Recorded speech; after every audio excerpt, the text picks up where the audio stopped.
ये student welcome once again to your online classes. बच्चों इस वाली वीडियो में हम एक्सरसाइज 12 बी का क्वेश्चन नंबर 4, 5 और 6 सॉल्व करना सीखेंगे और हमेशा की तरह प्रीवियस और नेक्स्ट वीडियो का लिंक आपको नीचे डिस्क्रिप्शन में मिल जाएगा, वहाँ से जाकर के आप अपने सारे डाउट्स क्लियर कर सकते हैं।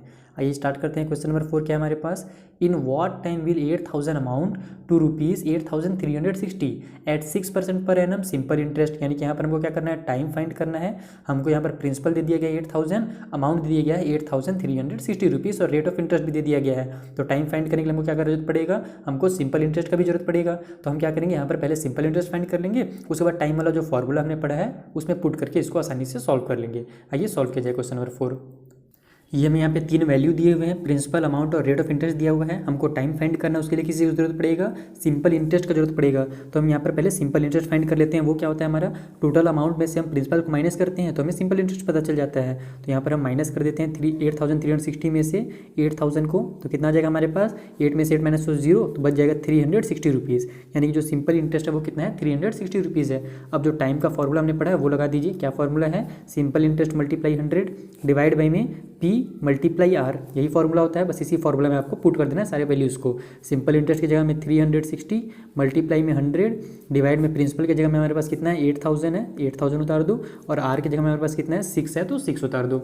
अब ये जीरो कट हो गया, ये 2 जीरो से ये 2 जीरो भी कट हो रहा है, तो जीरो से पहले जीरो कट कर लेंगे हम। उसके बाद ये दोनों 6 से कट हो रहे हैं, कट कर लेते हैं। 6 1 जा 6, ऊपर में 6 6 जा 36। अब ये कितना आ गया हमारे पास, 6/8 आ गया। ये भी अभी 2 से कट हो रहा है, 2 से कट कर लेते हैं। 2 3 जा 6 हो जाएगा और 2 4 जा 8 हो जाएगा। तो ये कितना बन गया हमारे पास, 3/4। और ये किस चीज़ में निकलता है, हमेशा ईयर में निकलता है। यहाँ पर हमें 3/4 ईयर तो दिया नहीं है टाइम, लेकिन मंथ्स में दिए हुए हैं, तो इसको मंथ में कन्वर्ट कर लेते हैं। देखो बहुत ईजी है, मंथ में कन्वर्ट करने के लिए केवल आपको 12 से इसका मल्टीप्लाई करना पड़ेगा। तो ये हो जाएगा 3/4 मल्टीप्लाई 12, तो ये कन्वर्ट हो जाएगा मंथ में।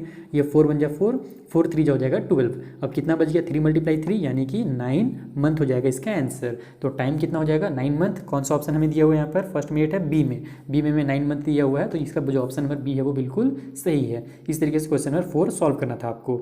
आइए क्वेश्चन नंबर 5 देख लेते हैं क्या दिया हुआ है। क्वेश्चन नंबर 5 क्या है, एट व्हाट % पर annum simple interest will a sum double itself in 10 years. यानी कि क्या परसेंट लेंगे हम, ठीक है ना। यहाँ पर रेट हमको पूछ रहा है कि क्या रेट लिया जाएगा, ठीक है। परसेंट ऑप्शन भी दिया तो आप समझ गए होंगे क्या क्वेश्चन में यहाँ पर। तो रेट ऑफ परसेंट हमें पूछ रहा है।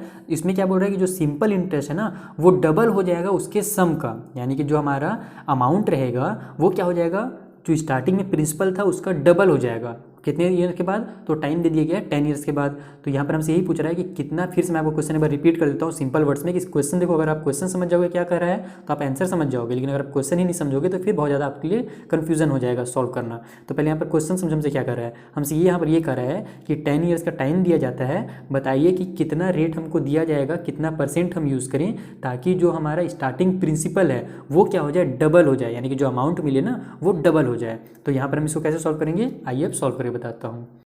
देखो यहाँ पर हमको सिंपल सबसे केवल एक चीज़ दिया हुआ है, वो दिया हुआ है टाइम, जो कि 10 ईयर्स दिया हुआ है। तो हम यहाँ पर सबसे पहले लिख लेते हैं टाइम इक्वल टू 10 ईयर्स, ठीक है, ये दिया हुआ है।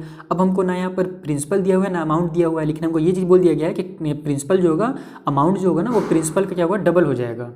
तो यहाँ पर हम क्या करते हैं, प्रिंसिपल को मान लेते हैं X रुपीज़, तो हमारा जो अमाउंट हो जाएगा वो कितना हो जाएगा, वो डबल यानी कि 2x रुपीज़ हो जाएगा। इस तरीके से हमको टाइम पता चल गया, प्रिंसिपल पता चल गया, अमाउंट पता चल गया, और जो रेट ऑफ इंटरेस्ट है वही हमको फाइंड करना है यहाँ से। तो अब हम क्या करेंगे, इसमें जो सिंपल एकदम फॉर्मूला है, यहाँ पर हमको x दिया ही हुआ है, रेट ऑफ इंटरेस्ट पता करना है। तो हम क्या करेंगे, जो सिंपल फॉर्मूला है अमाउंट का वो लिख लेते हैं। अमाउंट का फॉर्मूला क्या है हमारे पास, SI मल्टीप्लाई बोल रहा हूँ, सिंपल इंटरेस्ट प्लस प्रिंसिपल, यही फॉर्मूला है हमारे पास। यानी कि अमाउंट निकालना है तो जितना सिंपल इंटरेस्ट मिल रहा है उसमें प्लस कर दो प्रिंसिपल को, तो हमको पता चल जाएगा कि SI कितना है, यानी कि ये हमारे पास कितना है। अब हम क्या करते हैं, इसी फॉर्मूला में पुट कर देते हैं पूरे वैल्यूज़ को।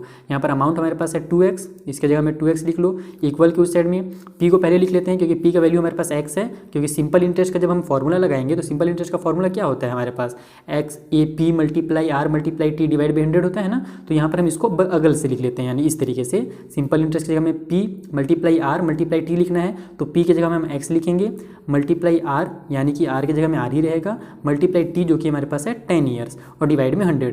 ये कहाँ से आया आपको समझ में आया ना, ये हमने पी की जगह में एक्स लिख दिया है, यानी कि देखो इस फॉर्मूला को ही मैंने उल्टा लिख दिया था। अगर इस तरीके से भी लिखोगे तो थोड़ी कुछ गलत होगा। ये अगर हम लोग amount equal to principal plus simple interest लिखते हैं तो भी वही बात रहेगा। तो पहले बस मैंने प्रिंसिपल की जगह में एक्स लिख दिया और सिंपल इंटरेस्ट की जगह में जो भी सिंपल इंटरेस्ट का फॉर्मूला बन रहा है उसको मैंने उतार दिया। वो होता है P multiply R multiply T. P की जगह में हमने एक्स लिखा, आर की जगह में आर ही रहेगा, कोई वैल्यू नहीं उसका।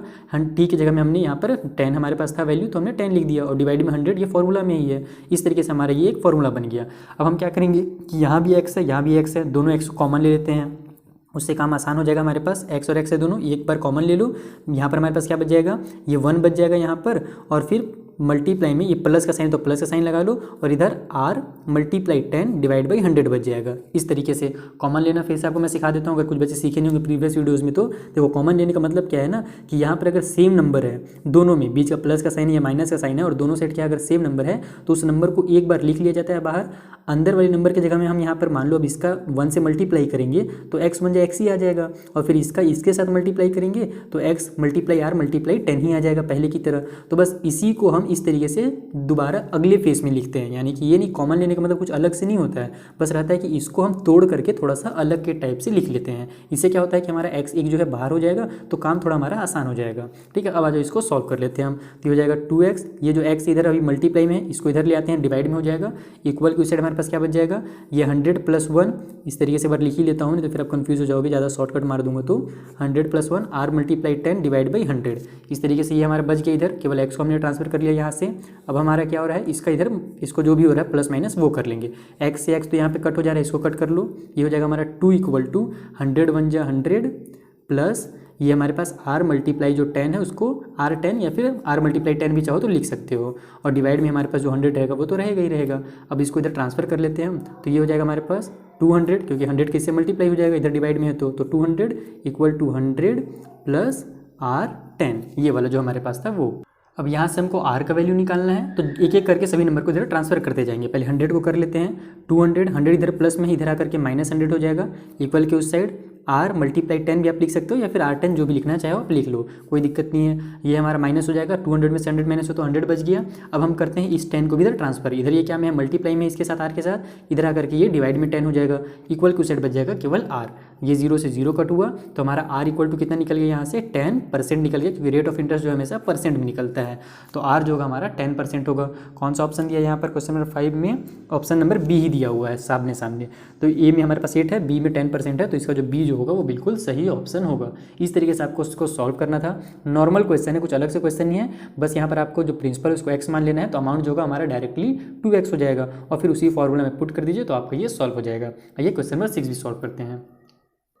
क्वेश्चन नंबर 6 में हमसे क्या कहा जा रहा है कि the simple interest at x% पर annum for x year will be x on a sum of, यानी कि यहाँ पर हमको प्रिंसिपल पूछ रहा है, सिंपल इंटरेस्ट दे दिया गया है x%, हमें यहाँ पर टाइम दे दिया गया है x ईयर्स और रुपीज़ भी दे दिया गया है, सम जो दे दिया गया यहाँ पर वो दे दिया है x रुपीज़। तो हमको क्या करना है, केवल यहाँ पर फॉर्मूला में पुट कर देना है, यानी कि ये जो हमारे पास x रुपीज़ ये क्या दिया हुआ है, सिंपल इंटरेस्ट ना, द सिंपल इंटरेस्ट। यहाँ पर देखो क्वेश्चन को अच्छे से पढ़ा करो, सिंपल इंटरेस्ट जो हमारे पास x% पर क्या हो रहा है, x ईयर के लिए x रुपीज़ बन जा रहा है। ठीक है, यानी कि ये जो x रुपीज़ है वो क्या हमारे पास सिंपल इंटरेस्ट है। तो हमसे क्या पूछ रहा है, सम कितना होगा, यानी कि जो प्रिंसिपल है वो कितना होगा। तो केवल इसमें आपको क्या करना है, सिंपल इंटरेस्ट वाला फॉर्मूला लगाना है और ये सॉल्व हो जाएगा। आइए सॉल्व करते हैं क्वेश्चन नंबर 6। ये हमें वैल्यूज़ दिए हुए हैं सिंपल इंटरेस्ट का, रेट का और टाइम का, सभी क्या है x हैं। यहाँ पर हमको क्या करना है कि जो सिंपल इंटरेस्ट का फॉर्मूला है वो पुट करना है और वहाँ से हमें प्रिंसिपल फाइंड करना है, उसका सम फाइंड करना है। तो यहाँ पर हमारा ऐसा ही हो जाएगा, इस तरीके से formula, simple interest equal to p multiply r multiply t divide by 100 होता है ना, बस इसी फॉर्मूला में सारे वैल्यूज़ को पुट कर दो। सिंपल इंटरेस्ट की जगह में x लिख लो, इक्वल के उस साइड में p की जगह में p ही रहेगा, उसका कोई वैल्यू नहीं हमें पता, वही तो पता करना है। r की जगह में x% यानी कि x, और t की जगह में भी x ईयर्स है यानी कि x, और डिवाइड में हो जाएगा हमारे पास 100। अब हमको क्या फाइंड करना है, p फाइंड करना है, तो सबको इस साइड हम ट्रांसफर कर देते हैं। x पहले से है लेफ्ट साइड में, ये जो 100 है डिवाइड में था, इधर आकर के ये मल्टीप्लाई में हो जाएगा, इक्वल के उस साइड में हमारे पास ये हमारे पास p मल्टीप्लाई x था, तो ये भी हमारे पास आके इधर में डिवाइड में हो जाएंगे। ये जो x और x हैं ये इधर आकर के इस तरीके से डिवाइड में हो जाएंगे, क्योंकि इधर ये ऊपर में थे न्यूमरेटर में थे, इधर आकर के डिनोमिनेटर में, बस इक्वल के उस साइड हमारे पास जो p है ये वाला वो बच जाएगा, बाकी हमने इधर ट्रांसफर कर लिया। अब जो कट हो रहा है उसको कट कर लो, ये x और ये x कट हो जा रहा है हमारे पास, तो ये कितना बच जा रहा है हमारे पास 100 divide by x equal to p। तो इसका जो होगा यही आंसर हो जाएगा, यानी कि p इक्वल टू 100 डिवाइड में x। ये हमारा कौन सा ऑप्शन है यहाँ पर, ऑप्शन नंबर ए नहीं है, बी नहीं है, सी में दिया होगा, तो इसका जो ऑप्शन नंबर जो सी होगा वो बिल्कुल सही होगा। इस तरीके से आपको इसको सॉल्व करना था। आई होप आपको समझ में आ गया होगा क्वेश्चन नंबर 4, 5, 6। मिलते हैं नेक्स्ट वीडियो में। Thank you for watching.